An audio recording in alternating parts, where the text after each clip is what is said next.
The House will come to order.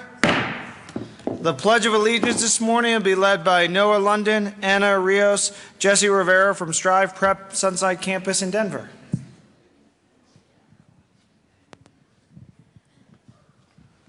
Please join us for the pledge.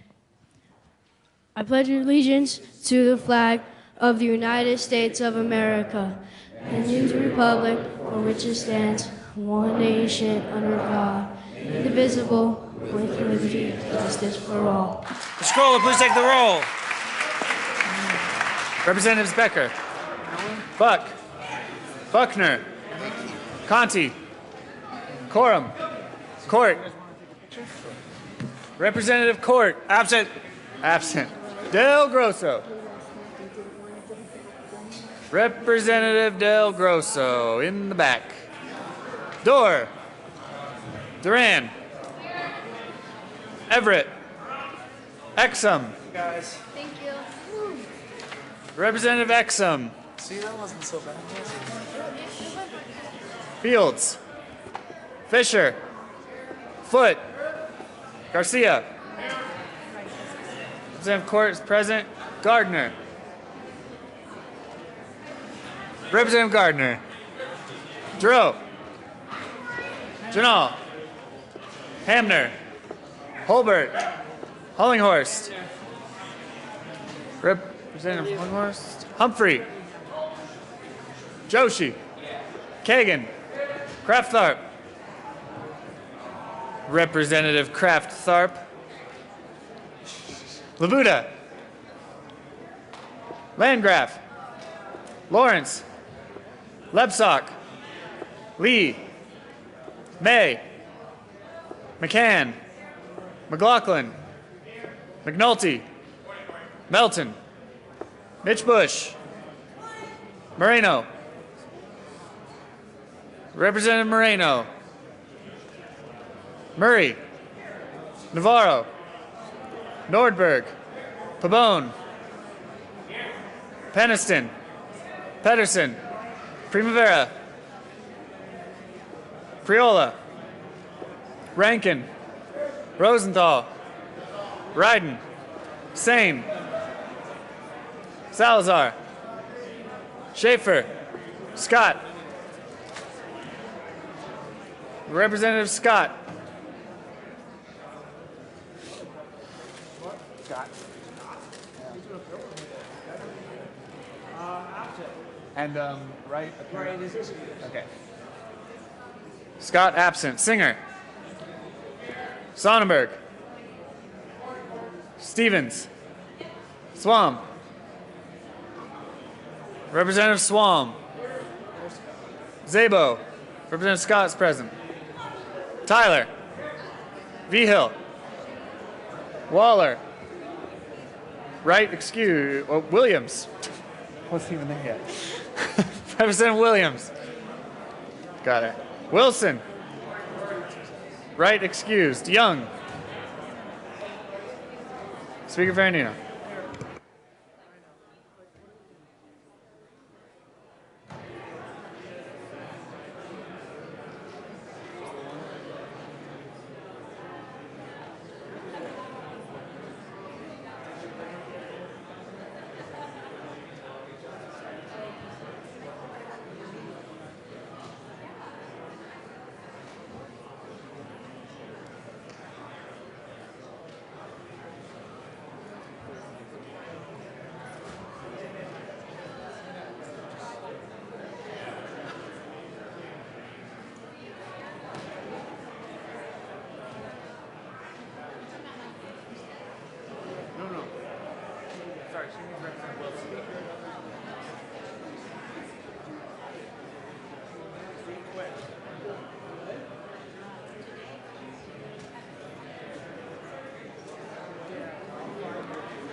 Or you just say that this picture is heading to the governor.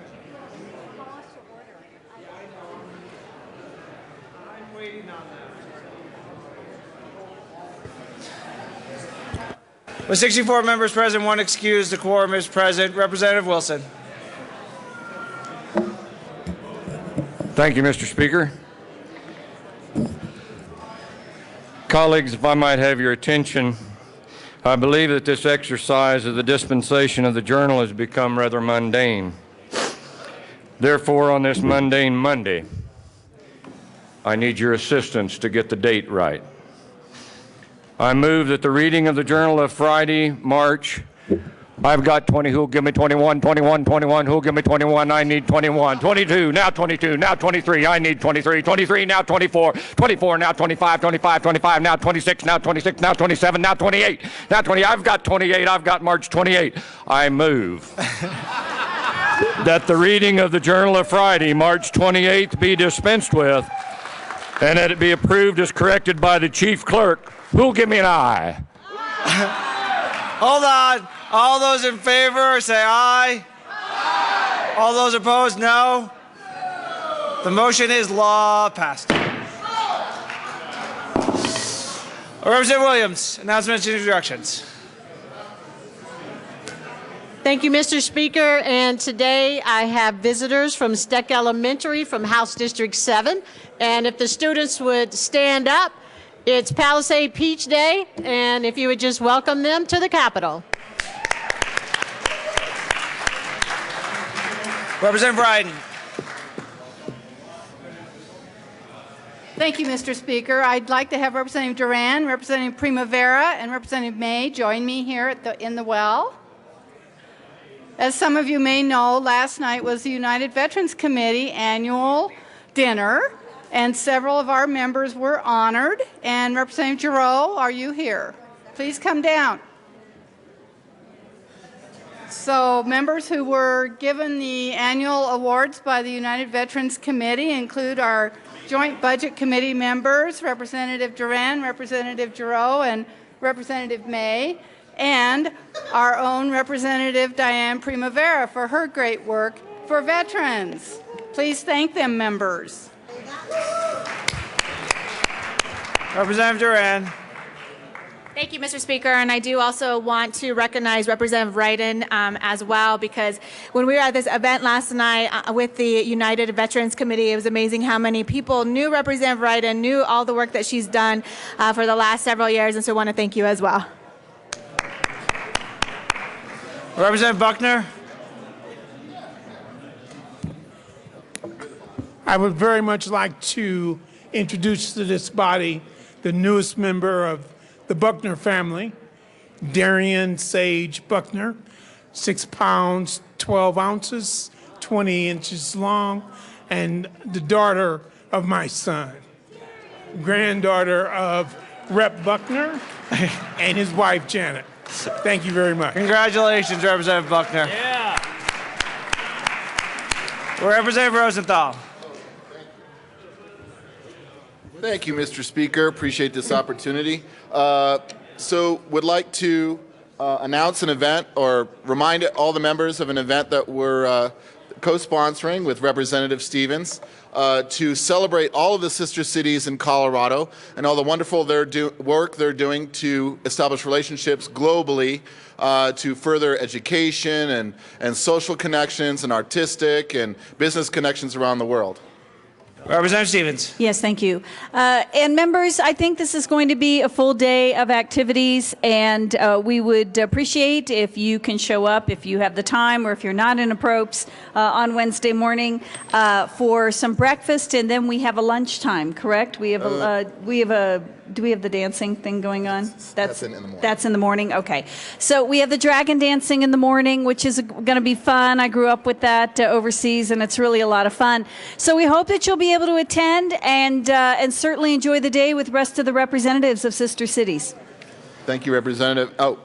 Representative Rosenthal. And again, that's 8 to 9 a.m. in the Rotunda on Wednesday, sister cities. Thank you.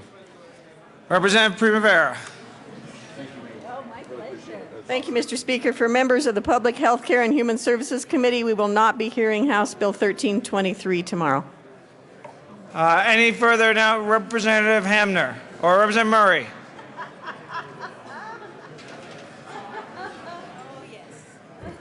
Thank you, Mr. Speaker. Members, I'd like you to look at the screen.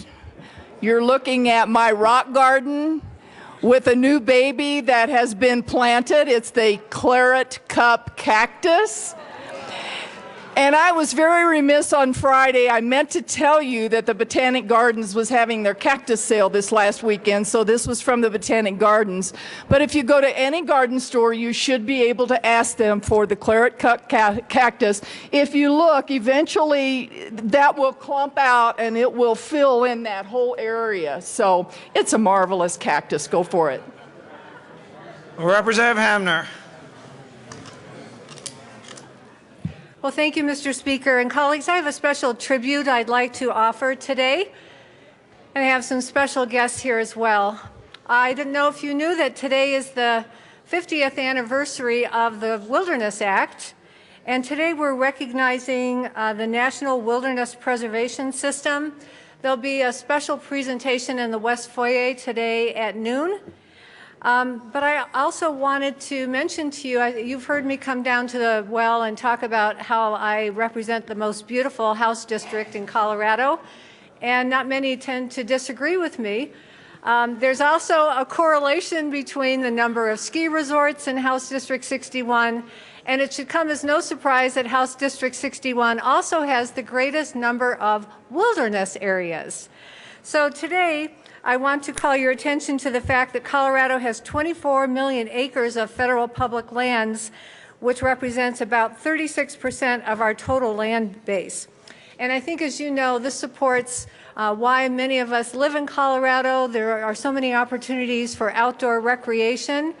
And I just wanted to take this opportunity to recognize the beautiful parts of Colorado and our wilderness areas so that we can hopefully protect them and keep them for a long time to come. And today I have a couple special guests. I think many of you have heard of our well-renowned and reclaimed Colorado photographer, John Fielder. John, if you'd please stand up and be recognized. John is...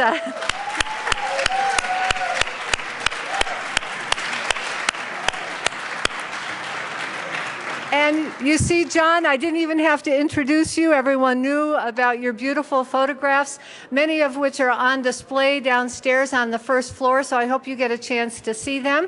There's also a special recognition of John's photography Wednesday evening at his gallery here in Denver. But John is one of my famous constituents from Summit County. Also here today is David Mason.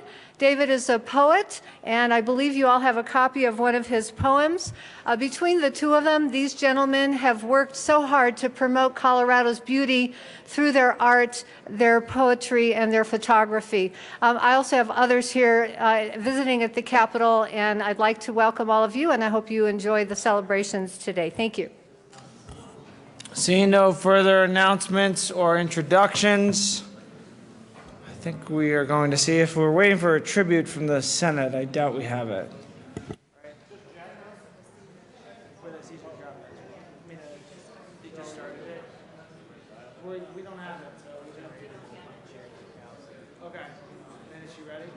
Okay, we're waiting for the Cesar Chavez resolution. The Senate just started it. So we will move to our next order of business, general orders, second reading of bills. Representative Duran.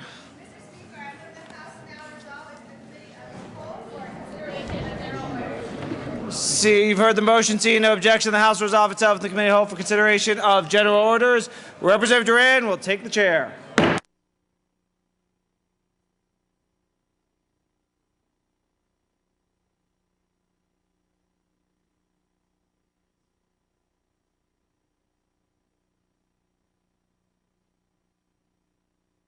Kohler, please read the title of House Bill 1315 by Representative... Oh, hold on. Hold on, just one moment.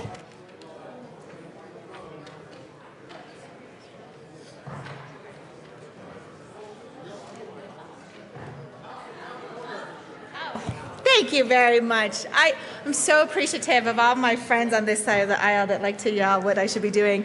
The committee will come to order with your unanimous consent. With your unanimous consent, the bills will be read by title unless there is a request for reading a bill at length. Committee amendments will not be read unless requested, as they are printed and in your bill folders. Floor amendments will be shown on the screen and on your iPads and not read unless requested. Bills will be laid over upon motion of the Majority Leader. The coat rule is relaxed. All right, so now getting to the point that I wanted to get to. Mr. Kohler, please read the title of House Bill 1315 by Representative Gardner. House Bill 1315 by Representative Gardner, also Senator Sheffield, concerning the enactment of certain model acts adopted by the National Association of Insurance Commissioners in connection with enacting the Credit for Reinsurance Model Act and the portion of the Insurer Receivership Model Act that governs any agreements. Representative Gardner. Thank you, Madam Chair. I move House Bill 1315 and the report of the Committee on Business, Labor, Economic, and Workforce Development. To the committee report. Thank you, Madam Chair. Members, the Business and Labor Committee amended this bill in the report at the request of the sponsor and stakeholders to address some technical issues with respect to prospective application of the reinsurance agreements in the bill. At the time of addressing that with the committee, I also advised the committee that we were still kind of working and massaging this. Since that time, again, the stakeholders, insurance industry and so forth have come to me and asked me to revise this as we expected, and therefore I move L003 and ask that it be displayed. An amendment has properly been moved and displayed. Representative Gardner. Thank you, Madam Chair. And once again, this is trying to get the piece right for the prospective application of reinsurance agreements, and it really simplifies the report somewhat, and so I ask for an aye vote. Okay. Is there any further discussion on the amendment L003? Seeing none, the question before us is the adoption of L003. Those in favor, please signify by saying aye. Those opposed, say no. Amendment L003 is adopted. Representative Gardner. Thank you. And back to the committee report, Madam Chair. I once again renew my motion for the Business, Labor, Economic, and Workforce Development Committee report and ask for an aye vote. Okay.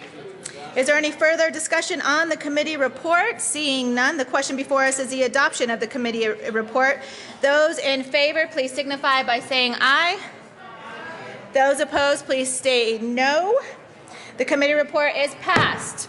To the bill, Representative Gardner. Thank you, Madam Chair. Members, what this bill does is enacts amendments to the that are requested by the National Association of Insurance Commissioners. It is a model act. The particular provisions here concern credits for reinsurance and the treatment of netting agreements. If you would like to come and ask me about that, I'm happy to explain them, but otherwise I ask for an aye vote on House Bill 1315. Is there any further discussion on the bill? Representative Kagan.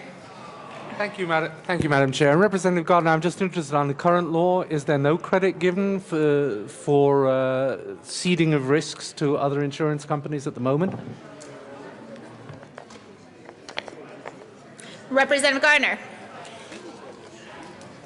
Thank you, Madam Chair.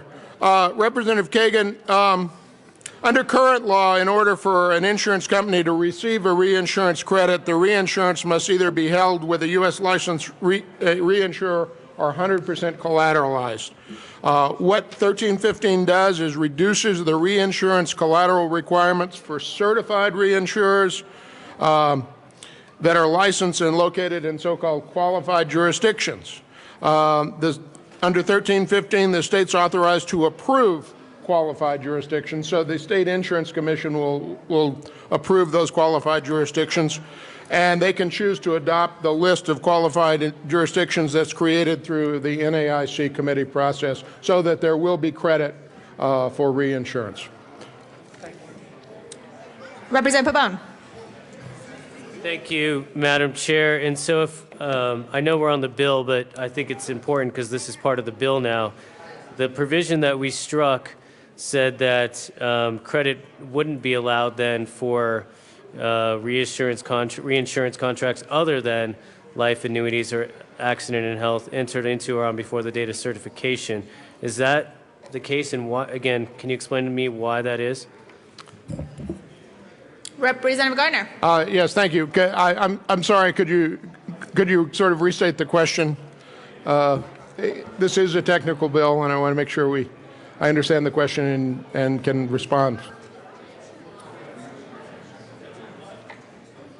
Representative Pabon.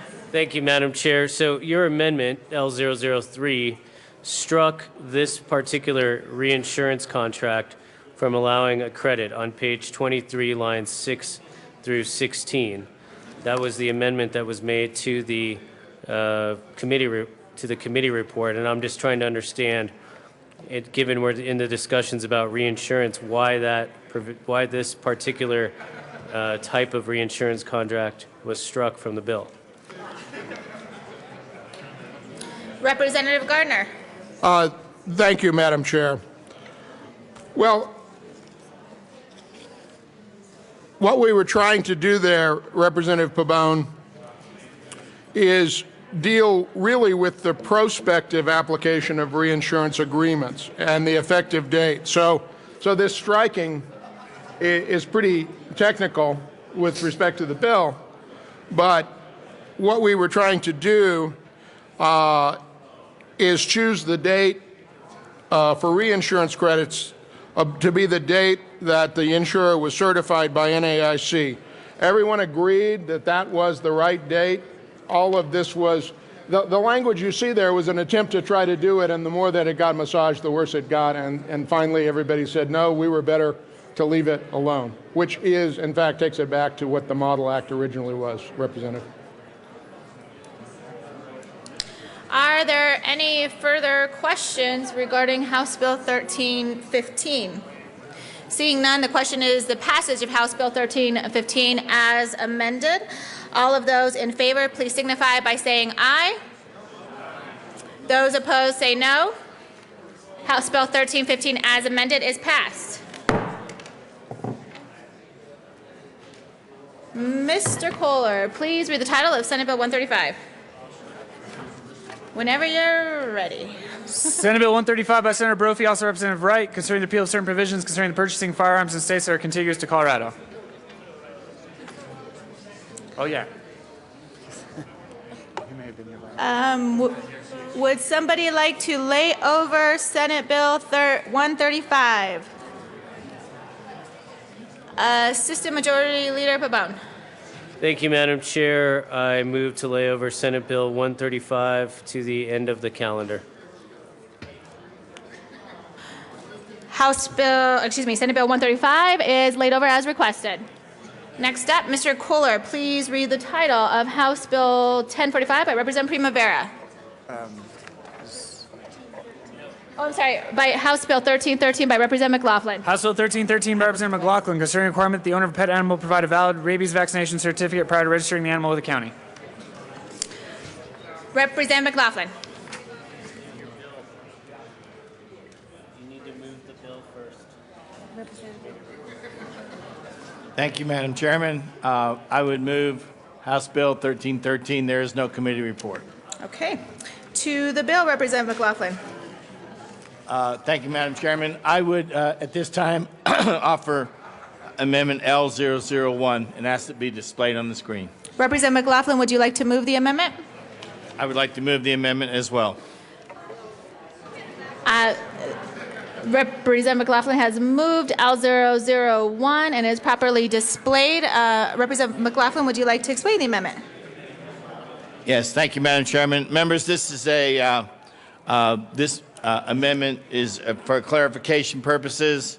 When this bill, this statute was originally passed, it only pertained to pet animals. It was not defined, and there was not at that time animal control officers, which are now in place in the counties. So the amendment simply clarifies that the enforcement provision is to be for pet animals.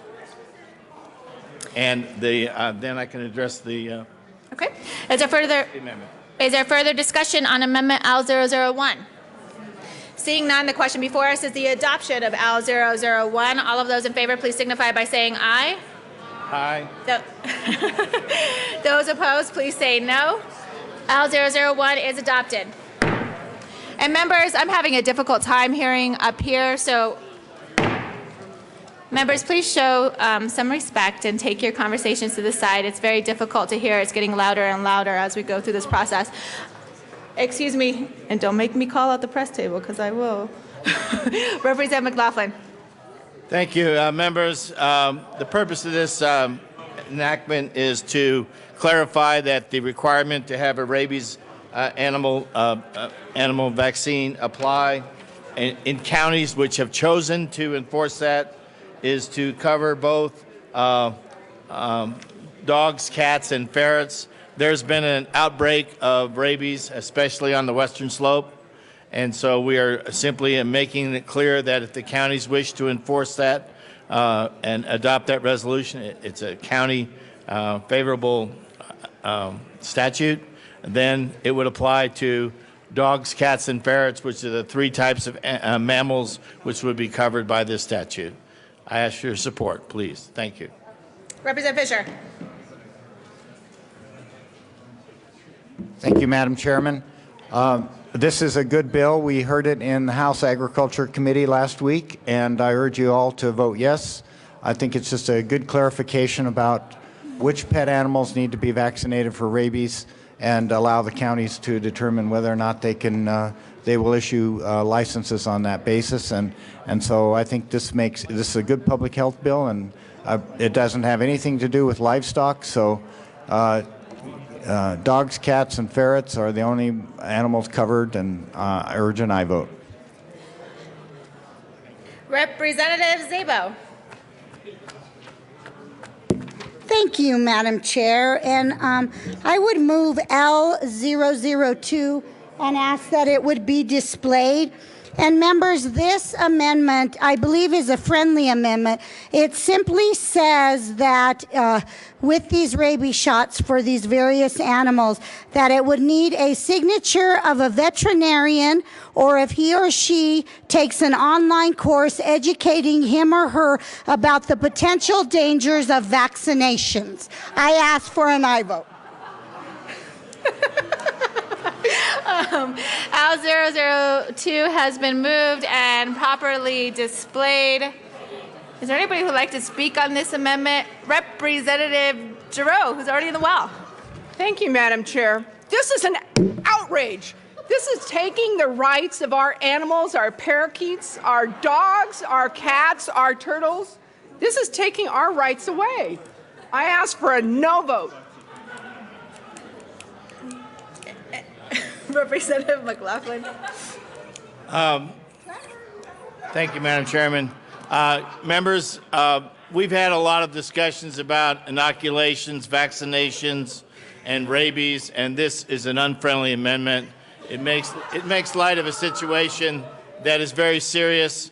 We have had people in the state of Colorado contract rabies this year, so this is an unfriendly amendment. I ask that this amendment be defeated. And if it's a joke, I don't get it. Representative Szabo. Thank you, Madam Chair, and let me explain it. Maybe Representative Pabon can come up and explain it better.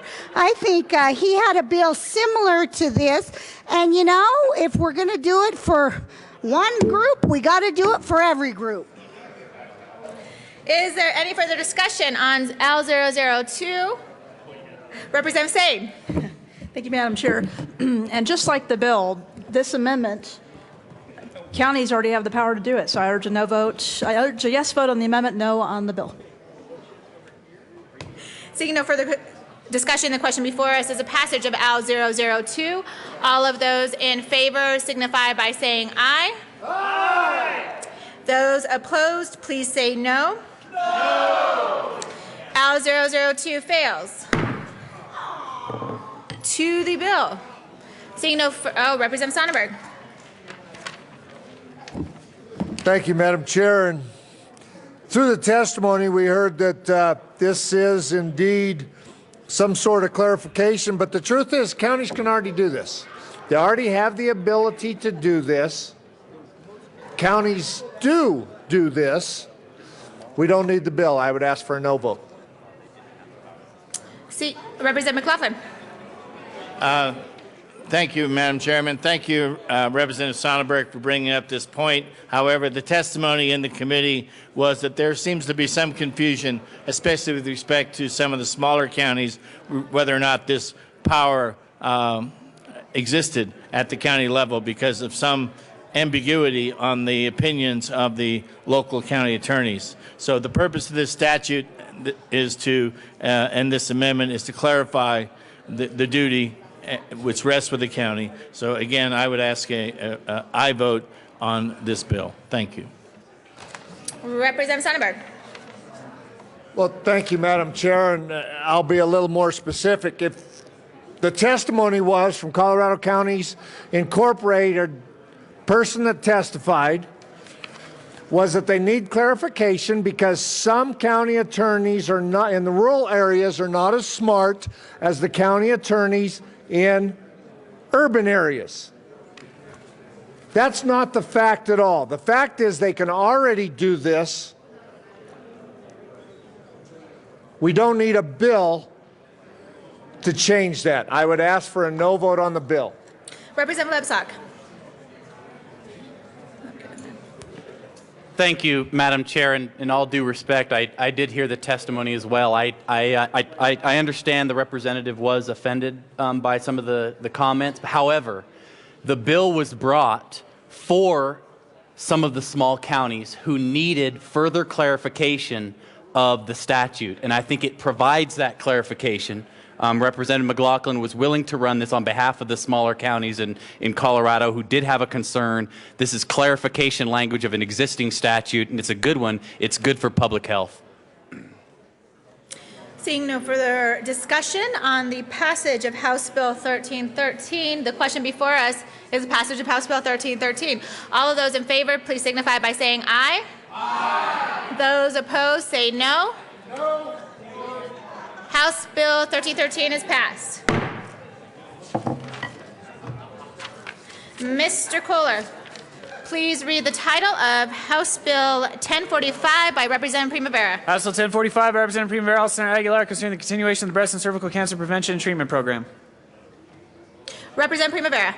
Thank you, Madam Chair. I move House Bill 1045 and the Appropriations Committee report. To the Appropriations Committee report.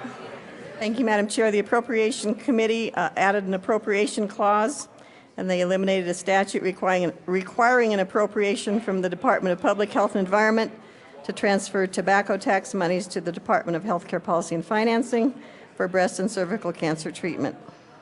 Seeing no further discussion on the appropriations report, the question before us is a passage of the appropriations report. All of those in favor, please signify by saying aye. Aye. Those opposed, say no. The Appropriations Committee report is passed.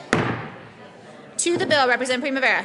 Thank you, Madam Chair. Colorado's Medicaid breast and cervical cancer prevention and treatment program pays for treatment for breast or cervical cancer for certain eligible women aged 40 to 64 who earn less than 250% of the federal poverty level, who are uninsured, or if uninsured, whose insurance excludes coverage of breast and or cervical cancer, or they've exhausted their lifetime benefit of their plan.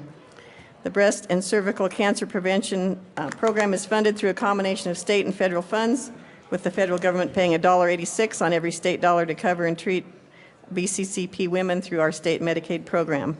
So what this bill does, it reauthorizes this program and secures funding for Colorado's Medicaid breast and cervical cancer prevention and treatment program through June of 2019. The bill does other things. It extends the program's sunset date from 2014 to 2019, like I said. Eliminates obsolete language to allow any otherwise eligible woman to qualify for treatment through our Medicaid program, regardless of the location of a diagnosis. This is a big change. It funds the state portion of the projected program expenses from the Breast and Cervical Cancer Prevention and Treatment Fund before requesting general fund support. And it finally directs the breast cancer license plate registration fees that have been accruing in a special account to be deposited in the treatment and prevention program administered by HCPF to be used as a source of funding for this program. I ask for an aye vote. Seeing no further discussion, the question before us is a passage of House Bill 1045. All of those in favor, please signify by saying aye. Aye. Those opposed, say no. House Bill 1045 is passed. Mr. Kohler, please read the title of House Bill 1314 by Representative Pedersen. House Bill 1314, Representative Pedersen, also Senator Kerr, concerning cooperation between school districts and charter schools on ballot questions to authorize additional local revenues. Representative Pedersen. Thank you, Madam Chair. I move House Bill 1314. To the bill. Members, this bill seeks to increase the cooperation between school districts and their charter schools when planning for mill levy elections. This proposal does not mandate a district to share their mill levy overrides, just a conversation, and I ask for your support. Seeing no further discussion on the passage of House Bill 1314, the question before us is the passage of House Bill 1314. All of those in favor, please signify by saying aye.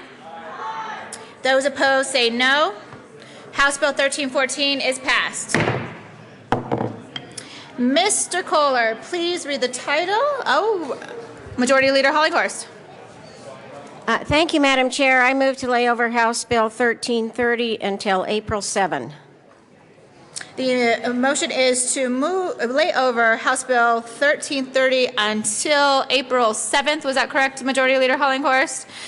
Seeing no objection, that bill is now laid over until that time. Mr. Kohler, please read the title of... We are all the way down to House Bill 1281. House Bill 1281 by Representatives Janal and Joshi, also Senator Rivera, concerning the allowance for terminally ill patients to participate in clinical trials using investigational products. Go ahead and introduce it. Representative Joshi. Thank you, Madam Chair. I move House Bill 14-1281 and the committee report. To the committee report. Thank you, Madam Chair. Representative Janal. House Bill 1281 was a strike below, and it allows, that's the committee report, and it allows terminally ill individuals to utilize drugs and treatments which have not yet completed the FDA approval process. It expands options where currently there are none. It creates accessibility in a faster way than the 3 to 6 months to try to get FDA permission if it is allowed at all. Terminally ill patients do not have time on their side. This bill eliminates unnecessary procedural burdens and allows faster access to stage 2 and stage 3 drugs utilized in clinical trials, which the terminally ill patient usually are not able to enter into. The patient must be terminally ill. The drugs have already gone through phase 1 of clinical trials, which are safety trials. The patient and the MD must make the decision, which could impact their health and quality of life and length of time for the patient, and this is a choice. Liability for all healthcare entities have been addressed, and individuals assume full responsibilities as well as immunity and financial interests. The bill does not affect clinical trials. It is a separate arm which will not affect clinical trial data, and quite possibly it may help with research for the particular drug that's being tried. The patient will have an option, which currently is death, and it offers hope and a choice to try. So this bill, 1281, will speed up the process that currently takes way too long for many people to try to get a drug that has not yet been approved by the FDA. It'll give many people a chance at trying where their other chance doesn't exist at this point. Representative Joshi. Thank you, Madam Chair. And members, as you know, medical science and technology is advancing rather rapidly. We are developing many drugs which are designer type of drugs. So now the results are becoming available faster and faster. But unfortunately, the way the system is set up at the FDA, it takes much longer still for the drugs to be approved. And in the meantime, those patients, particularly who have terminal illnesses, don't get the advantage of using these drugs. So this bill basically gives them a choice, if they want to try these drugs, particularly in consultation with their physician. And if the drug companies as well as the other entities involved will approve that. So we are just trying to give them a choice, and that's what this bill is about. So we ask for your support on this bill. Representative Janal. Madam Chair, we have two amendments that were from the Health Insurance and Environment Committee. Okay. And Representative Janal, are they to the committee report? Yes, they are, Madam Chair. Okay. Amendments L006 and L007. Okay. Would you like to move the one amendment at a time? Yes, Madam Chair. I move L006. And ask that it be displayed. Would you like it displayed? I ask that it be displayed properly, please. Fantastic. L006 has been properly moved and displayed. Representative Janal.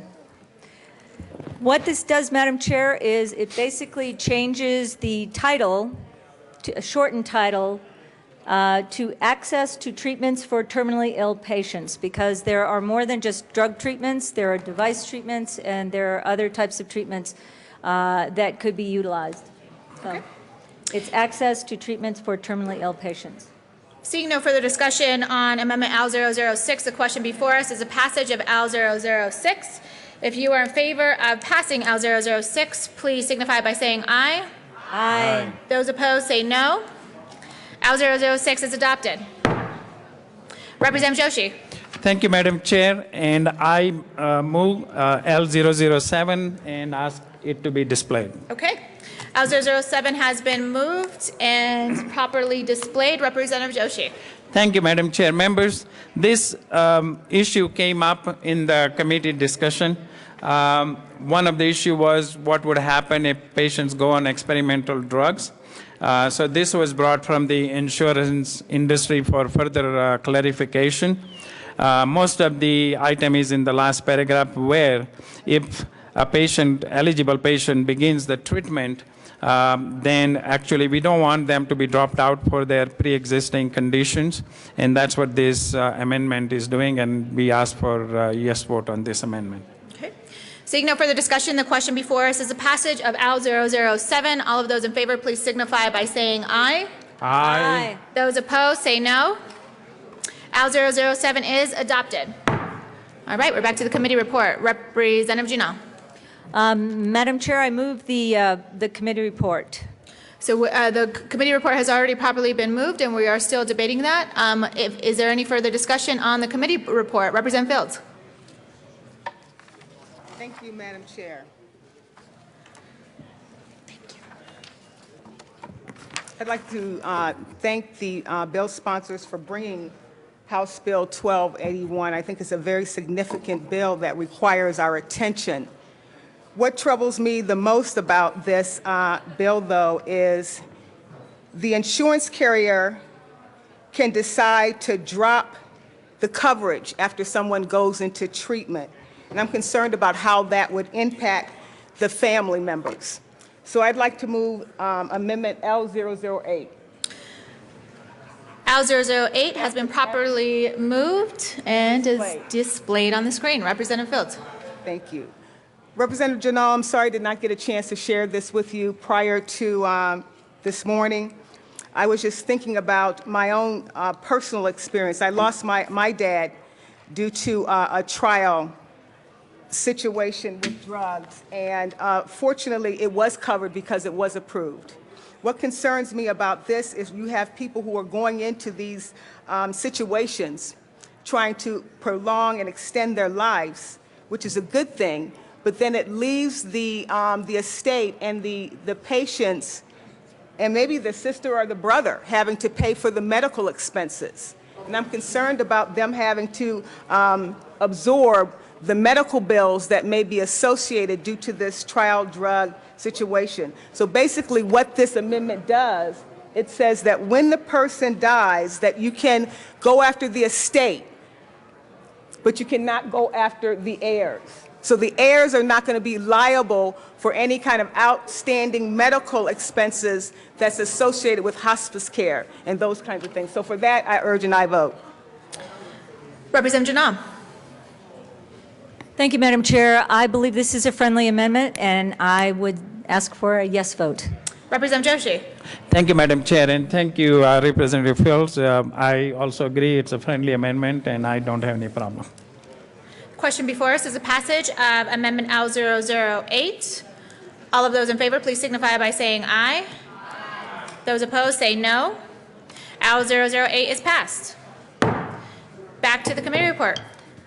To the bill, Madam Chair. Actually, we haven't taken a vote on the committee report. So, is there further discussion on the committee report? Seeing none, the question before us is the passage of the committee report. All of those in favor, please signify by saying aye. Aye. Those opposed, say no. Committee report is passed. To the bill. Thank you, Madam Chair. Since this was a strike below, I move House Bill 1281. So we are to the bill. Is there any further discussion on the bill as amended? Seeing none, the question before us is the passage of House Bill 1281 as amended. All of those in favor, please signify by saying aye. Aye. Those opposed, say no. House Bill 1281 is passed. Mr. Kohler, please read the title of House Bill 1302 by Representative Buckner. House Bill 1302, Representative Buckner, House Senator Johnson, concerning the addition of a judgment against a debtor transferee who acts with actual intent as an available remedy for a creditor in a fraudulent transfer action. Representative Buckner. Thank you, Madam Chair. I move House Bill 1302 and the committee report from Judiciary. To the committee report, Representative Buckner. Thank you. Committee report met to eliminate all of the concerns from stakeholders. I move amendment L001 from the committee.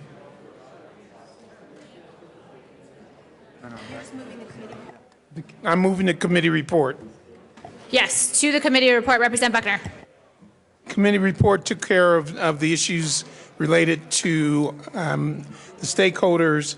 It changed the bill to accommodate the input, and there's consensus around the bill. It came out of committee 10-0.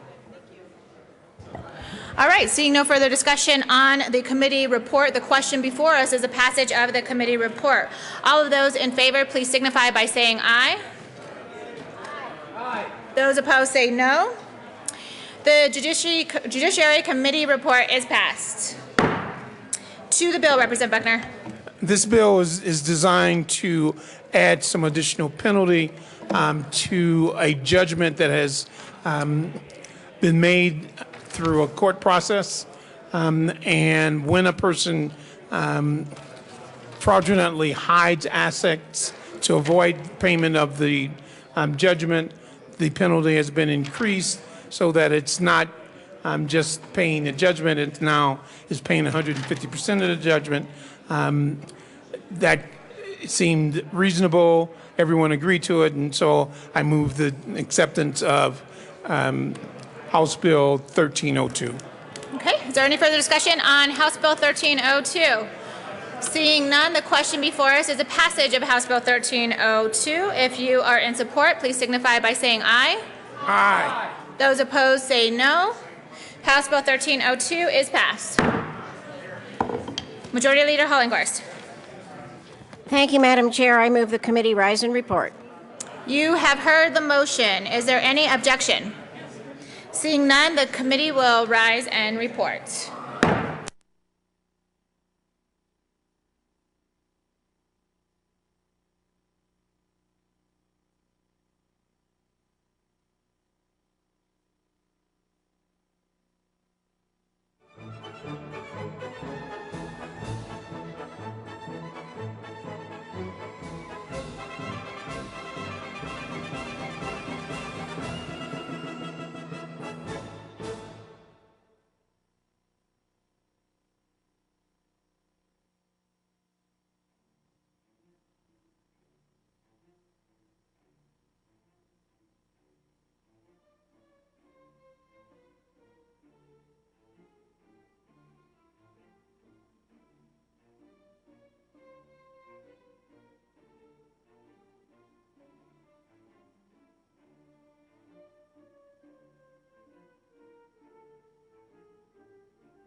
Is it on? Yeah. The House will come to order. Mr. Cole, please read the report of the Committee of the Whole. Mr. Speaker, Committee of the Whole begs leave reports under consideration following task bills being second reading. The House makes the following recommendations thereon. House Bills 1045 amended, 1281 amended, 1302 amended, 1313 amended, 1314, 1315 amended. Passed on second reading in order. Gross place on counter for third and final passage. House Bill 1330 laid over until April 7th, retaining its place on the counter. Representative Duran. You've heard the motion. There are no amendments at the desk. Mr. Kohler, please open the machine, and members proceed to vote.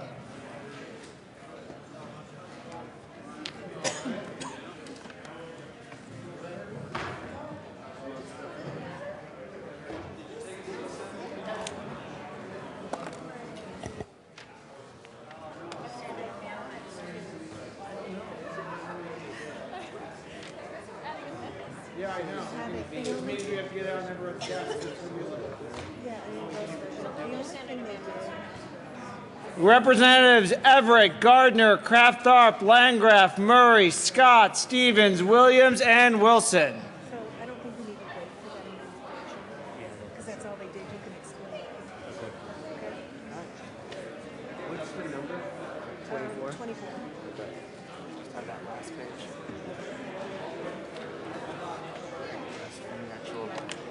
Representative Murray excused.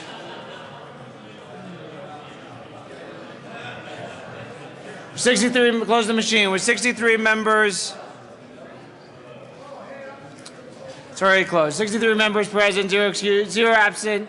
Sorry. 63 yeses, 0 noes, 2 excused, and 0 absent. The report of the committee of the whole is adopted. Madam Majority Leader. Thank you, Mr. Speaker. I move that the House proceed out of order for consideration of Senate amendments to House bills. Seeing no objection, the House proceed out of order for consideration of Senate amendments to House bills. Mr. Kohler, please read the title to House Bill 1142. House Bill 1142, Representative Del Grosso, also Senator Grantham, concerning prohibition against the offsite electronic sale of lottery tickets by the Colorado Lottery Commission. Mr. Minority Leader. Thank you, Mr. Speaker. And members, I move the House concur with Senate amendments. Please proceed to tell us what the useless body did. They put a 3-year sunset on it, so basically we'd have to do this again in 3 years. I'm not happy about it, but it gets the bill through, so I ask that we concur with Senate amendments. Is there any discussion? Seeing none, the question for the House is to concur in Senate amendments to House Bill 1142.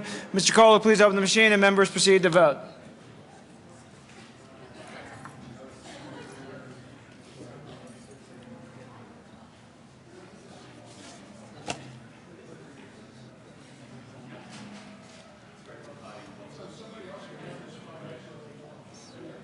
Representatives Conti, Janal, and Scott.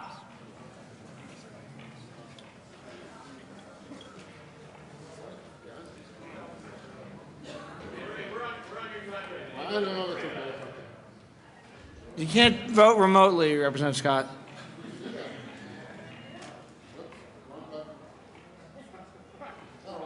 Close the machine. With 51 aye votes, 13 no votes, 1 excused, and 0 absent, the House concurs in Senate amendments to House Bill 1142. Madam Majority Leader. Thank you, Mr. Speaker. I move for the repassage of House Bill 1142 as amended. Seeing no further discussion, the question for the House is the repassage of House Bill 1142 is amended. Mr. Kohler, please open the machine, and members proceed to vote.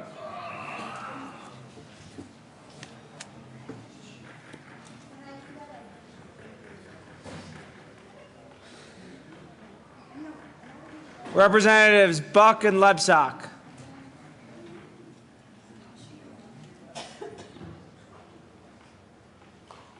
Close the machine. With 52 aye votes, 12 no votes, 1 excused, and 0 absent, the House repasses House Bill 1142 as amended. Co-sponsors.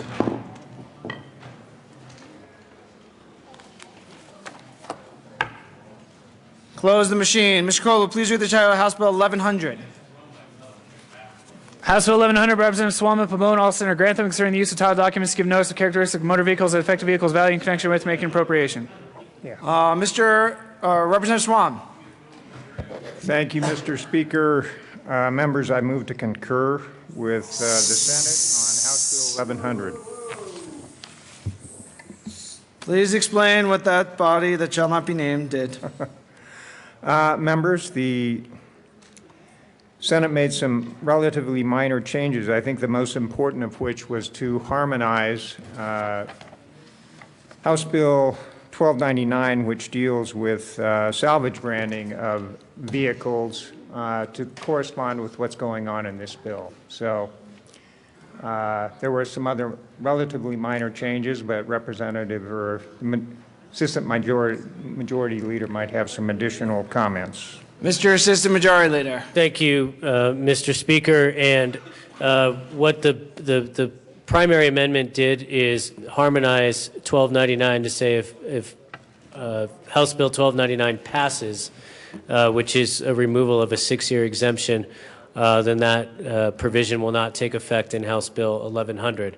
House Bill 1299 is still in the process in the Senate, so it's a contingency amendment. But in case 1299 passes, the House Bill 1100 will be harmonized accordingly. Representative Tyler. Thank you, Mr. Speaker. I'd like to ask the sponsors on the Senate amendment. The Senate amendment, as it was originally drafted, was in error. What the drafter said, it didn't do what they had anticipated it does, and would have basically wiped out the other bill. And I'm wondering if that original amendment was fixed in what the Senate finally passed. Mr. Assistant Majority Leader.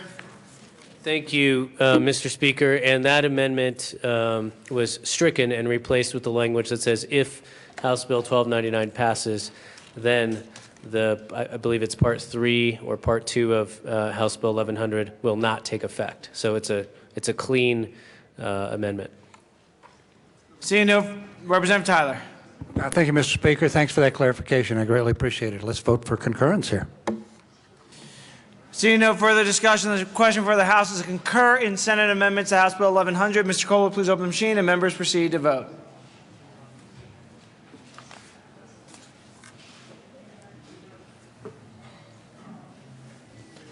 Representative Rosenthal, close the machine. With 64 aye votes, 0 no votes, 1 excused, and 0 absent, the House concurs in Senate amendments to House Bill 1100. Madam Majority Leader. Thank you, Mr. Speaker. I move for the repassage of House Bill 1100 as amended. Seeing no further discussion, the question for the House is the passage of House Bill 1100 as amended. The repassage of House Bill 1100 is amended. Mr. Kohler, please open the machine and members proceed to vote.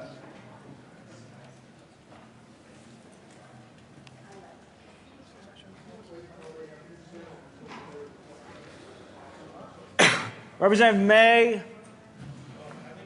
Close the machine. With 63 aye votes, 1 no vote, 1 excused, and 0 absent, the House repasses House Bill 1100 as amended.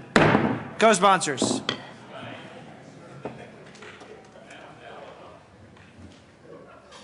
Close the machine. Mr. Kohler, please read the title to House Bill 1149. House Bill 1149 by Representative Conti, L. Senator Marble, concerning making acts related to the advertisement of children for the purpose of transferring their care to others, trafficking in children. Representative Conti.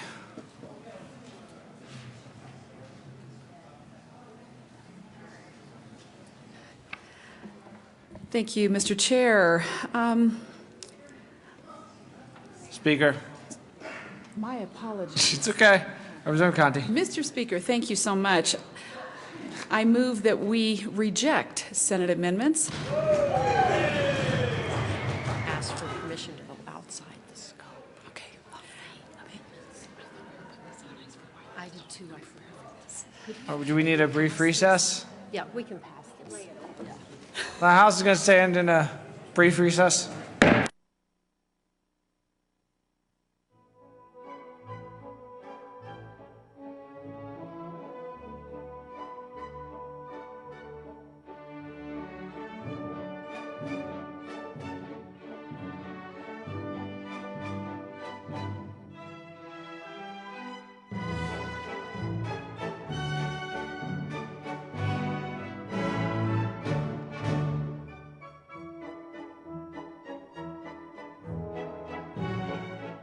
The House will come back to order.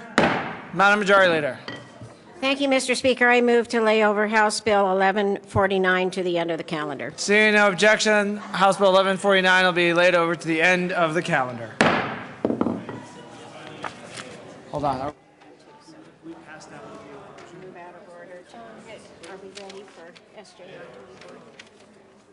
24? Okay. Message from the Senate. Mr. Speaker, the Senate is Many of adopted. the message of the Senate will be printed in the Journal, unfortunately. Introduction of resolutions. Senate Joint Resolution 24 by Senators Guzman and Aguilar, also Representative Pabon, concerning recognition of Cesar Chavez Day. Madam Majority Leader. Thank you, Mr. Speaker. I move that the House suspend the rules for immediate consideration of Senate Joint Resolution 24. Seeing no objection, the House will suspend the rules for immediate consideration of SJR 24. Mr. Kohler, please read the title to SJR 24. Senate Joint Resolution 24 by Senators Guzman and Aguilar, also Representative Pabon, concerning recognition of Cesar Chavez Day. Mr. Assistant Majority Leader. Thank you, Mr. Speaker. I move Senate Joint Resolution 24 and ask that it be read at length. Whereas Cesar Estrada Chavez was born on March 31st, 1927, on a small farm near Yuma, Arizona, and was raised by migrant farm workers. And whereas in the 1930s, during the Great Depression, like so many others, Cesar Chavez's father lost his small farming business, and the family became migrant workers and joined some 30,000 workers who followed the crops from Arizona into Southern California. And whereas Cesar Chavez left school after the 8th grade to labor in the fields and vineyards of the Southwest to help support his family.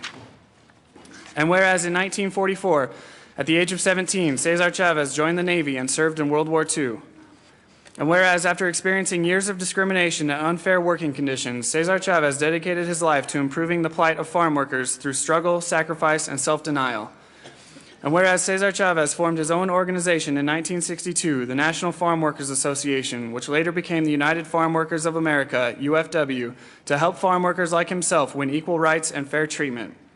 And whereas in 1965, Cesar Chavez led a strike of California grape pickers to demand higher wages and urged all Americans to boycott table grapes as a show of support. And whereas Cesar Chavez believed in the principles of nonviolence practiced by Mahatma Gandhi and Dr. Martin Luther King Jr., and used tactics such as boycotts, marches, strikes, and fasts to lead a successful 5-year boycott that gained millions of members and supporters for farm labor unions across the United States. And whereas by 1970, Cesar Chavez and the UFW had persuaded grape growers to accept union contracts and had successfully organized almost the entire industry. And whereas during a fast in 1972, Cesar Chavez coined the phrase "si se puede," which in English means "yes, it can be done," reflecting his conviction that failure happens only by giving up on nonviolent tactics. And whereas in 1975, Cesar Chavez and the UFW's efforts resulted in the California Agricultural Labor Relations Act, a groundbreaking law protecting the right of farm workers to unionize. And whereas Cesar Chavez tirelessly devoted himself to making all people aware of the struggles of farm workers and their need for better pay and safer working conditions. And whereas Cesar Chavez and the organization he co-founded with Dolores Huerta, the UFW, achieved the following: the first collective bargaining agreement between farm workers and growers in the continental United States, and the first union contracts requiring rest periods, clean drinking water, hand-washing facilities, and protective clothing against pesticide exposure, and the first ban on pesticide spraying while workers were in the fields, and the first ban on DDT and other dangerous pesticides, and the first and only performing pension plan for retired farm workers, and the first union contracts regulating safety and sanitary conditions in farm labor camps and banning discrimination in employment and sexual harassment of female workers, and abolition of the use of the infamous short-handled hoe that crippled generations of farm workers, and extension of state coverage under unemployment, disability, and workers' compensation to farm workers. And whereas on April 23, 1993, Cesar Estrada Chavez died peacefully in his sleep in San Luis, Arizona. And whereas in 1994, President Bill Clinton posthumously awarded Cesar Chavez the Presidential Medal of Freedom, the highest civilian honor in the United States. And whereas Cesar Chavez influenced and inspired millions of Americans to seek social justice and civil rights for the poor and disenfranchised in our society. Now, therefore, be it resolved by the Senate of the 69th General Assembly of the State of Colorado, the House of Representatives concurring herein, that we, the members of the General Assembly, honor a man who devoted his life to improving the working conditions, safety, and dignity of so many on the day that the entire state observes as Cesar Chavez Day, March 31st, 2014. Be it further resolved that copies of this joint resolution be sent to former State Representative Franna Mace, former State Representative Fran Coleman, former State Representative Val Vigil, former State Senator Polly Baca, former State Senator Rob Hernandez, former State Senator Abel Tapia, each member of Colorado's congressional delegation, Dolores Huerta of the Dolores Huerta Foundation, Dr. Ramon del Castillo, co-founder of the Cesar Chavez Peace and Justice Committee and professor and chair of the Chicana and Chicano Studies Department at Metropolitan State University of Denver, Woodbury Library in Denver, the members of the Pueblo City Council, Cesar Chavez Academy in Pueblo, Denver Mayor Michael Hancock, and the members of the Denver City Council in recognition of their efforts to promote Cesar Chavez Day. Mr. Assistant Majority Leader. Thank you, Mr. Speakers, and members, please feel free to be seated. Mr. Speaker, members, honored guest, happy Cesar Chavez Day. Today is a day we recognize the birth date of Cesar Chavez, who would have been 87 years old today. And I think if he was here with us in person, he's definitely here with us in spirit, but if he was here today, he would marvel, I think, at the diversity that we have in our chamber today. The unprecedented number of Hispanic legislators that are serving today, African American legislators, it is truly a testament to the work that he did and that many of our honored guests did to allow us to be here today. Senator Robert F. Kennedy described Cesar Chavez as one of the heroic figures of our time, and he continues to be so. A true American hero. He was a leader of civil rights movement, the Latino movement, the farm labor leader, a genuinely religious and spiritual figure, a community organizer and social entrepreneur, a champion of militant, non-violent social change, and a crusader for the environment and consumer rights. He was a first-generation American. Born, as I said, on March 31st today, 87 years ago, 1927, near his family's small homestead in the North Gila River Valley outside Yuma, Arizona. And at age 11, his family lost their farm during the Great Depression and became migrant farm workers. Throughout his youth and into adulthood, Cesar traveled to the migrant streams throughout California, laboring in the fields, orchards, and vineyards, where he was exposed to the hardships and injustices of farm worker life. The significance of Cesar's life transcends any one cause or struggle. He was a unique and humble leader, as well as a great humanitarian and communicator who influenced and inspired millions of Americans from all walks of life. He forged a national and extraordinarily diverse coalition of farm workers boycotts, which included students, middle-class consumers, trade unionists, religious activists, and minorities. Cesar liked to say that his job as an organizer was helping ordinary people do extraordinary things. Cesar made everyone, especially the farm workers, feel the jobs that they were doing in the movement were very important. It did not matter if they were lawyers working in the courtrooms or cooks in the kitchen, feeling the people involved in the strike. He showed the farm workers that they could win against great odds. He gave people the faith to believe in themselves, even if they were poor and unable to receive the best education. Cesar succeeded where so many others failed for 100 years to organize farm workers. He was able to do the impossible by challenging and overcoming the power of one of the country's richest industries in California. As a common man with an uncommon vision, Cesar Chavez stood for equality, justice, and dignity for all Americans. His universal principles remain as relevant and inspiring today as they were when he first began this movement. Mr. Speaker, members, honored guests, I rise in strong support of this resolution. Representative Duran. Thank you, Mr. Speaker.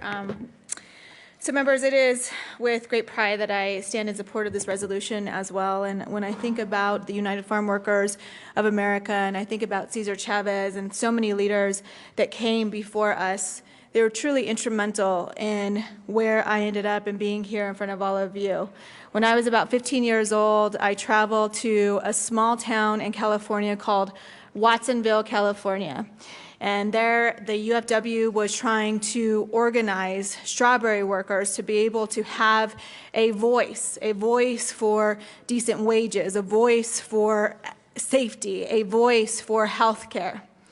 And it was an inspirational moment for me because as we walked with 10,000 other people in this small town of Watsonville, California, it truly left me with the impression that when people come together in this country to have a voice, that together we can accomplish wonderful things.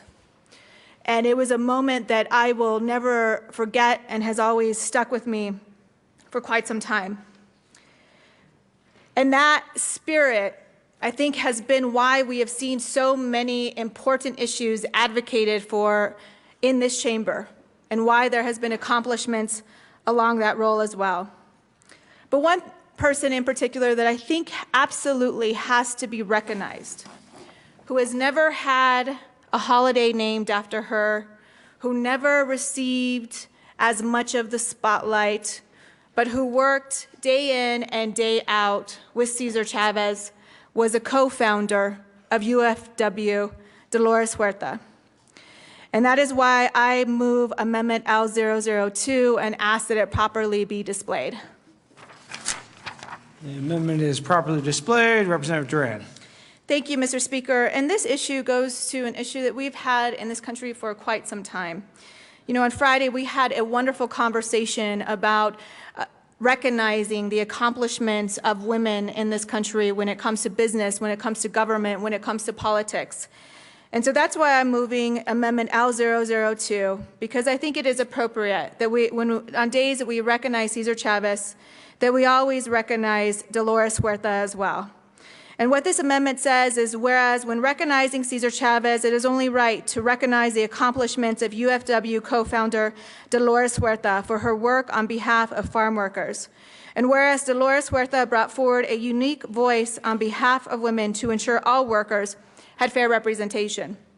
And let me take you back to when I was 15 years old and walking on the streets of Watsonville, California with thousands of other people who were trying to give a voice to these workers. One thing that was incredible and was unique to women was the amount of sexual abuse and sexual harassment that was alleged against some of these women who nobody thought would have the power to be able to represent themselves, that many times were so scared because of their documented or undocumented status, were fearful of standing up to those who sexually abuse or sexually harass them. And so, members, I ask for your support of this amendment. I ask for your support of this resolution. And I thank you for recognizing Cesar Chavez and Dolores Huerta on this very important day. Representative Pabon, Mr. Assistant Majority Leader. Thank you, Mr. Speaker, and I rise in strong support of this amendment. And I want to thank Representative Duran for bringing this amendment. She and I tried to work on this language early last week, and we weren't able to get it in this resolution. But this is something I think that we must do, that we must recognize her continued work. Dolores Huerta is still with us and is someone I've met, and maybe perhaps many of you have met, and if you haven't had the chance to meet her yet, you should, because she's an inspiring woman and works so hard to this day to make sure that everyone's rights are recognized, that they're respected, that the dignity that Cesar and Dolores shared in their with the farm workers is still shared today. And so this is an important amendment, one that I think should be memorialized for all time going forward, that when we have this resolution again, and every resolution that we have with Cesar Chavez should contain this language and probably a lot more. I rise in support of this amendment. Is there any further discussion on Amendment L002? Seeing none, is there any objection to taking a voice vote? Seeing none, we'll proceed in that matter. All those in favor say aye. Aye. All those opposed, no. Amendment L002 is adopted. We're back to the resolution. Representative Salazar. Thank you, Mr. Speaker, and I rise in strong support of Senate Joint Resolution 24. And it would be safe to say that much of what happened with United Farm Workers and Cesar Chavez would not have happened nationwide had it not been for people who were helping us, Cesar, during that time period, including Jose Angel Gutierrez out of Texas, Reyes Lopez Tijerina out of New Mexico, and of course our very own Rodolfo Corky Gonzalez. But we also, and also just speaking to the amendment that we just passed, it wasn't just the men who was doing the work. It was the women. Women were doing a lot of the work. We had Dolores Huerta, who was just mentioned in the amendment. We had Jerry Gonzalez, the wife of Corky Gonzalez. We had Helen Chavez, the wife of Cesar Chavez, and Betty Benavides here in this chamber in the 70s. And of course, we had our very own representative and senator thereafter, Polly Baca. They did an awful lot of the work to make sure that what Cesar Chavez was doing and the goals that he wanted to accomplish were being accomplished. As many of you know, I'm a professor at Metro, and I teach a class called Chicanos and the Law. And I never teach my class without mentioning Cesar Chavez and the others who were involved in the movement back in the 70s.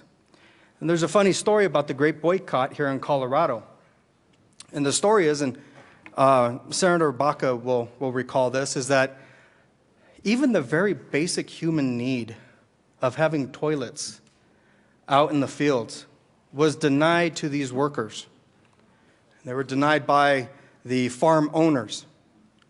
And Senator Baca brought a bill to allow for these restrooms to be out in the fields. That way the farm workers could go use the restroom, go back out into the fields and continue working.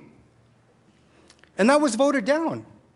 That was voted down by the General Assembly. And I remember in a documentary called La Raza del Movimiento, Senator Baca said that was one of those times as a legislator that she actually cried, because not even the very basic human dignity and human need of having restrooms out in the fields were thought to be of importance to the General Assembly at the time. And it was someone by the name of Lalo Delgado who were all working towards this effort that Cesar Chavez was working on. Lalo Delgado said, okay, fine. So the next time that the bill was brought up, he said, he went to each and every single legislator and he said, fine. You don't think it's important to spend just a couple of $100 to have toilets out in the fields? Well, then I guess we have no other choice but to tell our farm workers to start peeing on your lettuce and your tomatoes. It passed that year. That's when the bill passed. It's ridiculous, right? The very essence of human dignity, the very essence of being kind to those who do backbreaking labor. It had to take a not so subtle threat like that to actually get it passed. Children were being born in the fields after their parents had been sprayed by chemicals and all sorts of herbicides, pesticides. Children were being born with all sorts of defects, both physical and mental defects. Cesar Chavez fought against this. Said, look, we can't have this happening.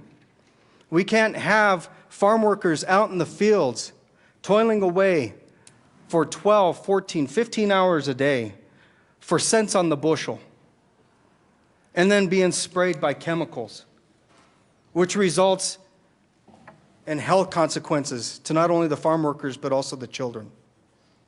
He fought for very basic human dignity. That's why we're recognizing him today. I don't know why we don't have Cesar Chavez as a state holiday. Because when you have an individual like that who fights for the very basics of human dignity on such a grand scale, that should be recognized. I guess the last part of it for me is this, is that Cesar Chavez knew that we were not foreigners to this soil. That, and this is something that each of the leaders had talked about during their time in the 70s and moving forward, that we were not foreign to this soil. That our roots go back so far and they go back so deep that when you step on the soil, you can hear our ancestors talking to you. That when we step on the soil, that the blood of our own folks rises up from the ground, because that's how ingrained we are. And the old adage that we didn't cross the border, but the border crossed us, is technically correct and historically accurate. That's why Cesar Chavez gave us impetus. And he would be proud to see this Colorado legislature and to see how many Latinos and Latinas are represented in the State House of Representatives and in the State Senate. And he would be proud to see that we are coming close to reflecting what Colorado looks like through our representation in the General Assembly. And I would love to have him alive today to be able to look at him and say, Jefito, we're well on our way. We're well on our way towards equality in our society. And there's not a member of our Latino caucus that is going to turn back from that, but that we will continue to fight because you did, and because Dolores Huerta did, and because your wife did, and so did Jerry Gonzalez. And it's incumbent upon us to make sure that our children are represented here one of these days, looking back saying, Joe, Representative Salazar, Jefito, thank you for moving things forward too. I rise in strong support of Senate Joint Resolution 24. Thank you. Representative Swan.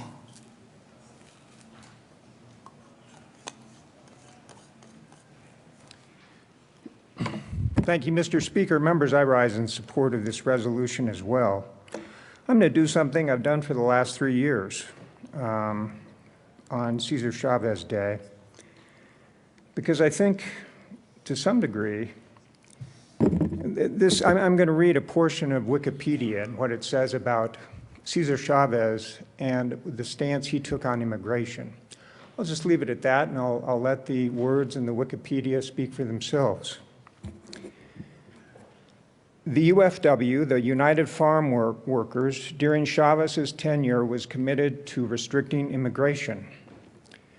Chavez and Dolores Huerta, co-founder and president of the UFW, fought the Bracero program that existed from 1942 to 64.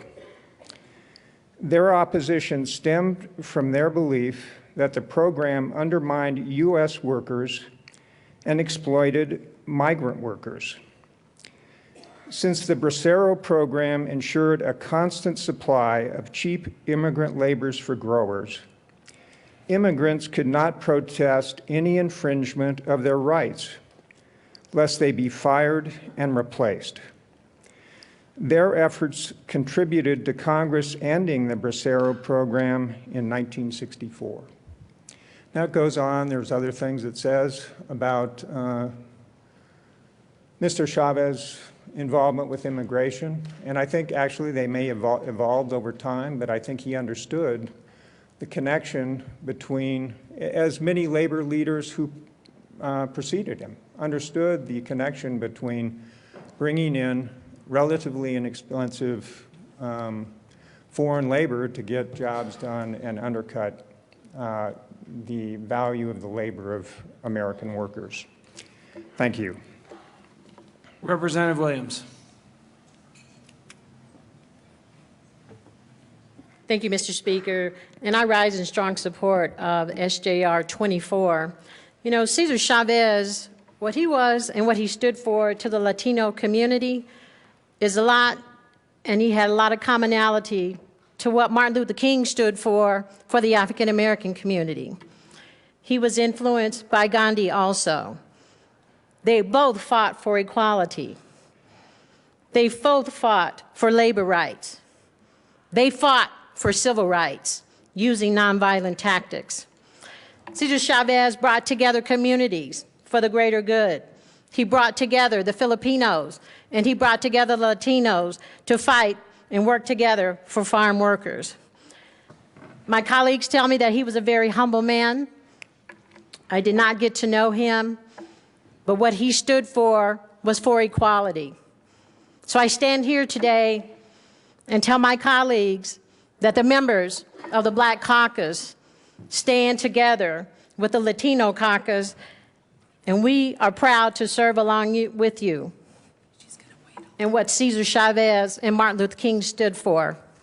Let us continue to work together to ensure that we are fighting for equality and bringing all our communities together. And I want to thank Representative Pabon for bringing this resolution today. Representative Singer. Thank you, Mr. Speaker, and I want to thank Representative Pabon and everyone who spoke before me. Whenever we go up to talk about resolutions now, I think about what Representative Wilson always says now, which is, well, what are you going to do about it? You know, we've all heard about all the struggles that our country faced throughout history, whether it was workers' rights, whether it was protecting child labor, or getting rid of child labor, whether it was working for all the issues that we all stand up for every day. And our responsibility after Martin Luther King, after Cesar Chavez, after the great luminaries here in Colorado, we have a responsibility to do better because we are standing on the shoulders of giants and we can see further. And we know that parents now may not be seeing the same struggles that they saw 20, 30, 40, 50 years ago, but now it's harder for parents to find affordable childcare. Now it's harder to get fair pay and a living wage. We know it's even eons harder to get an affordable higher education, which gives you a good crack at a good job in the first place. And we know that there's this undersea scourge of wage theft going on in our communities. And so what are we going to do? What are we going to do to make the world a better place because we can see further now?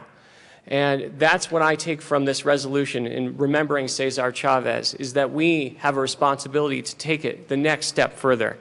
And I just want to close with a statement from a great American satirist who spoke to Congress a couple years ago, Stephen T. Colbert, when he was asked to actually work with the farm workers up in New York on a farm. And he started out by saying, "I'll have to admit, I started my day on the farm with a preconceived notion of immigrant labor. I have to say, and I mean this sincerely, please don't make me ever do this again. It's really, really hard. We've got hard work, folks, but there are people working harder than we are, and I intend to do right by all of them." Thank you again to Representative Pabon for bringing this resolution. Madam Speaker Pro Tem.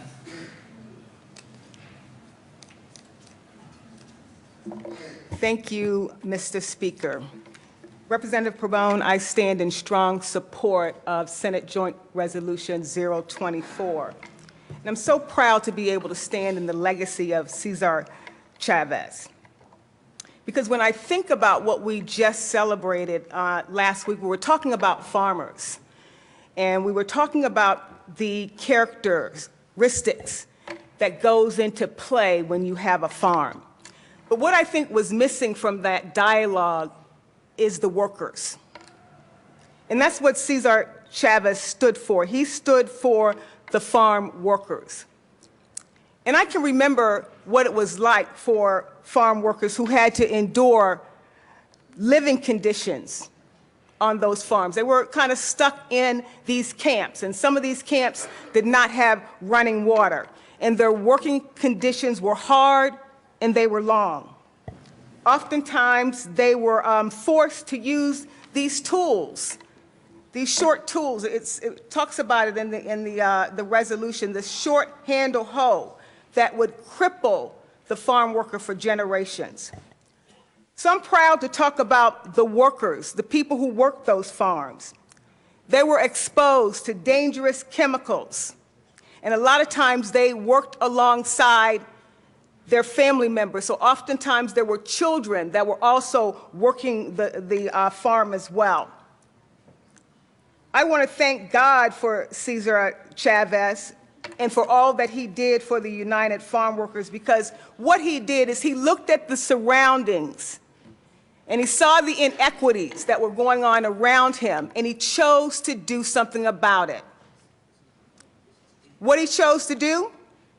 He was the first to create a collective bargaining agreement between farm workers and growers in the United States. And what that did, that bargaining agreement, it propelled unions around our country to protect workers. He was the first to create rest periods because they would just let them work all the time, rest periods. Now, in today's environment, it's law, labor law, where you have to have breaks. He made sure that they had clean drinking water. and facilities for those to wash their hands. He was the first to ban pesticide spraying while the workers were in the field. Can you imagine that? He looked around his environment, he saw the injustices, and he said, I'm going to do something about it. I'm going to change. And there has been some progress, but there's still much more progress that still needs to take place. I still see workers out there, and I'm quite sure they're not able to make it on the wages that they're earning. And so I stand in strong support for Senate Joint Resolution 024. Thank you, Representative Perrone. Representative Priola. Thank you, Mr. Speaker. Members, I rise in support of SJR 24, and I move Amendment L003 and ask that it be displayed. The amendment is properly displayed. Please continue, Representative Priola. Members, I just wanted to point out that Cesar Chavez had a strong Catholic faith that colored his experience in his life and what he did for the people. He followed Christ and the golden rule of do unto others as you would have them do unto you, and lived the tenets of his faith. And this is historical fact of how they led marches. I ask for an aye vote. Mr. Assistant Majority Leader. Thank you, Mr. Speaker, and thank you, Representative Priola, for bringing this amendment. This is a friendly amendment. This recognizes the strong faith and beliefs that Cesar and Dolores Huerta and many others had and continue to have, many of us have, in this fight. And I think it stems from a passage in Scripture that faith without works is dead. And I think that's what Cesar Chavez believed, and I think that's what led, in many cases, the movement to its success. So I do support L033. Any further? Representative Duran. Thank you, Mr. Speaker, and I rise in support of this amendment as well, and I appreciate that Representative Priola has brought it forward. I do think it is important that we cannot forget the faith element of so much of the work that Cesar Chavez did and that Dolores Huerta did, and not forget those elements of the Catholic religion that are dedicated to social justice. And I think that is why we have seen the Catholic Church come out in favor of so many immigration reform measures, including Colorado Asset and other bills that we have debated in this chamber, is because that element of social justice can never be forgotten, and I appreciate you bringing it forward, definitely in support. Representative Moreno.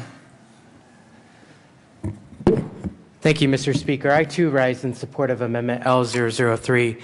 As someone who was raised Catholic and went to a Jesuit institution for college, I know firsthand that the Catholic Church is some of the best proponents of social justice, of making sure that workers and those that live in poverty are taken care of. And I think, finally, the Catholic Church is getting back to that message of social justice, and I'm very proud of the work that Pope Francis is doing to bring us back to that message of social justice and caring for the poor. I rise in support of this amendment. Representative Salazar. Thank you, Mr. Speaker.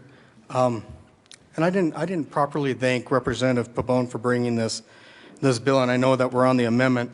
Just really quickly, another reason why we should support this amendment and the bill is because the Cesar Chavez movie just came out on Friday, and the person they have selected as the actor looks exactly like Representative Pabon. I feel sorry for the actor then. That's all the more reason to support this. But in terms of this amendment, I rise in strong support of the amendment.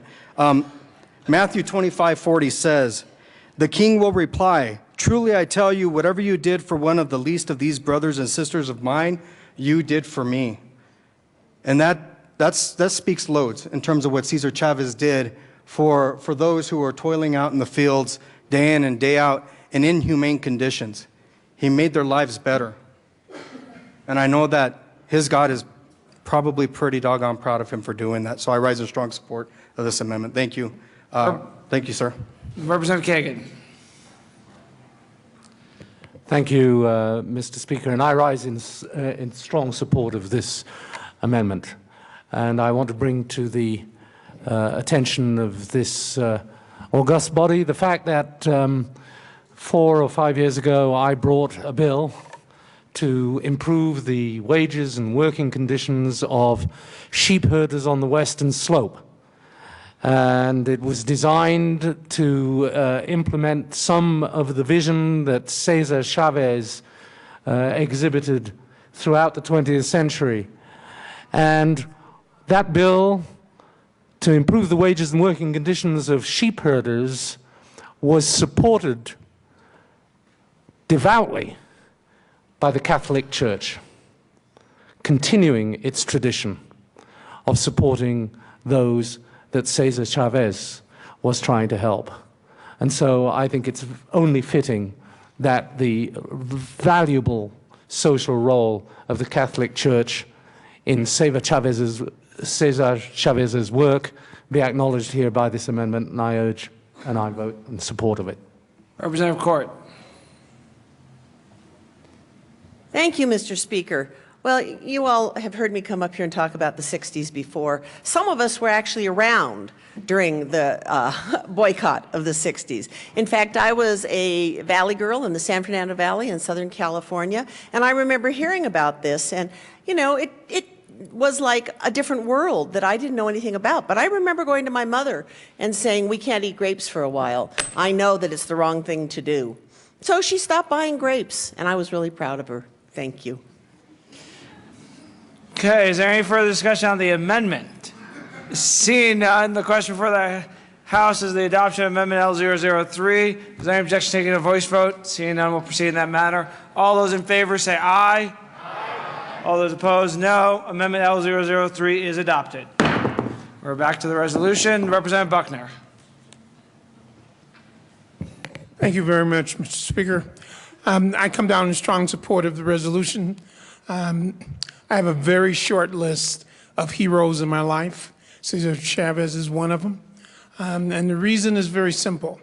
When it all comes down to it, it's those people who support their cause, but are inclusive of other people. And so they're always moving people from the category of us and them to just us. And that's what Cesar did. His interest was making sure that we took care of us and that everyone was included in us. And that's the reason he's my hero. And that's the reason I come down and supported this resolution. Thank you very much. Representative Exum. Thank you, Mr. Speaker. And I rise in strong support of this resolution and thank Representative Pavone for bringing it.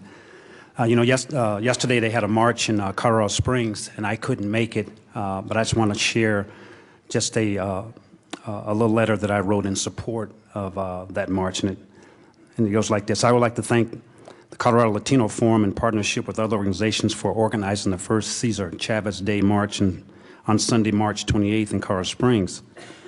It is important to honor and celebrate the remarkable achievements of Cesar Chavez as an American farmer. Cesar Chavez worked tirelessly to advance civil rights as well as the rights of laborers in America.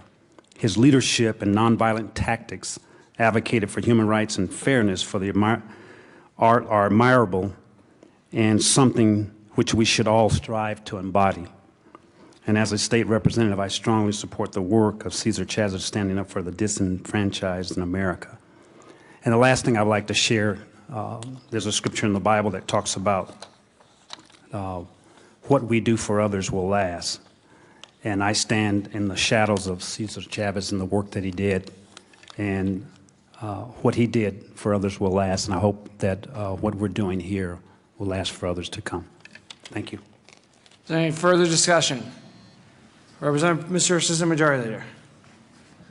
Thank you, Mr. Speaker, and thank you, members, for indulging your time to listen to the works of this great man, Cesar Chavez, and his organizing partner, Dolores Huerta. This resolution is just the beginning, though. This is not the end. We could spend all day or days talking about the civil rights movement and the work that was done to lay the groundwork for many of us in this room and in this chamber, because this work that was done, the civil rights work, transcends all ethnicities, all races, all genders. And I think Cesar Chavez would be proud of the number of women we have in this chamber as well, because that was also his work and many of the other civil rights leaders' work to make sure that there was equality for all. So I asked this of you: let this resolution start your day, not end your day. Think about the ways that you can contribute to making sure that we continue to carve this pathway for the next generation of leaders to help solve the issues that we have with respect to education and poverty, and helping those who have nothing, bringing in the least of us and serving them is what our duty is. And I hope that you'll spend the day and the week and the weeks to come thinking about how you can contribute to that cause as well. Thank you, Mr. Speaker. Seeing no further discussion, the question for the House is the passage of SJR 24. Is there any objection taken to voice vote? Seeing none, we'll proceed in that manner. All those in favor say aye. Aye. All those opposed, no. SJR 24 is adopted. Mr. Kohler, please open the machine for co-sponsors.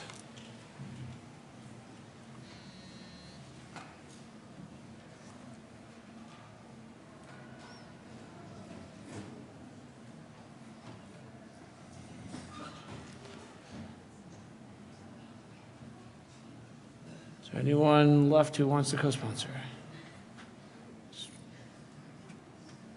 Mr. Kohler, please close the machine. Representative Pabon for introductions.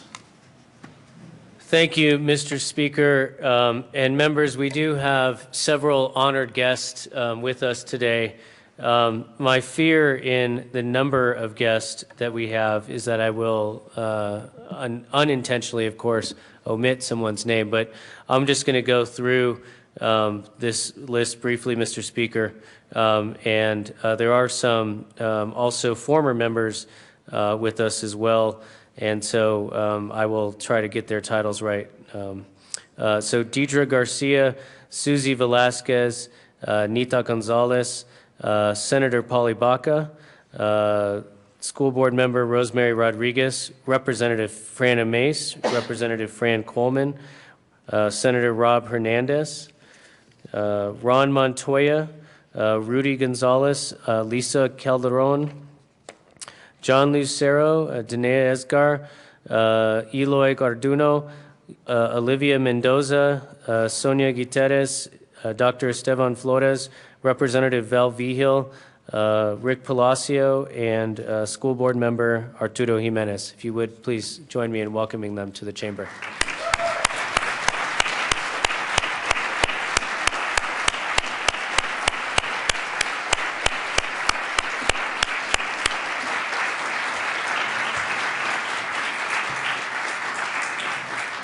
Thank you, Representative Pabon. Announcements and introductions. Representative Sonnenberg.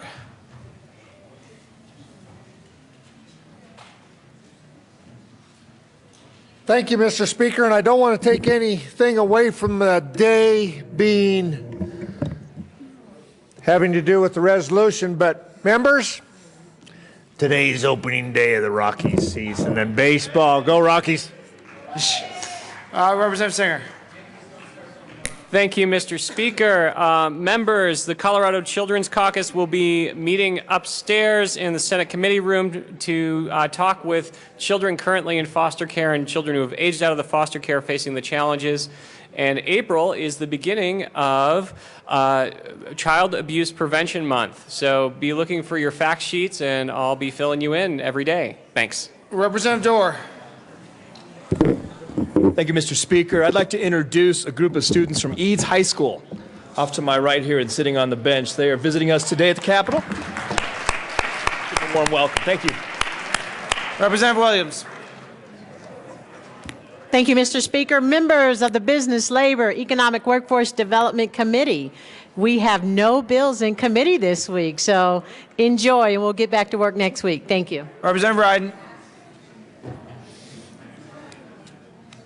Thank you, Mr. Speaker. Members of the State Veterans and Military Affairs Committee, we are meeting this afternoon in the old Supreme Court chambers, and we are hearing two bills. And those bills are House Bill 1303 with the Speaker and Representative Scott, and House Bill 1304 with Representative Williams. We'll see you at 1:30. Representative Fisher. Thank you, Mr. Speaker. Members of the House Agriculture, Livestock, and Natural Resources Committee, we will meet at 1:30 to hear one bill, Senate Bill 23 by Representative Becker. Seeing no further announcements or introductions, Madam Majority Leader.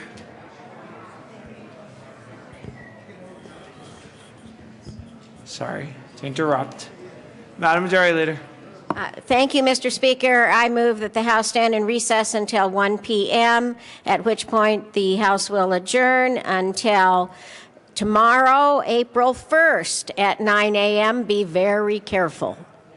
Seeing no objection, the House will stand in recess until 1 p.m. today.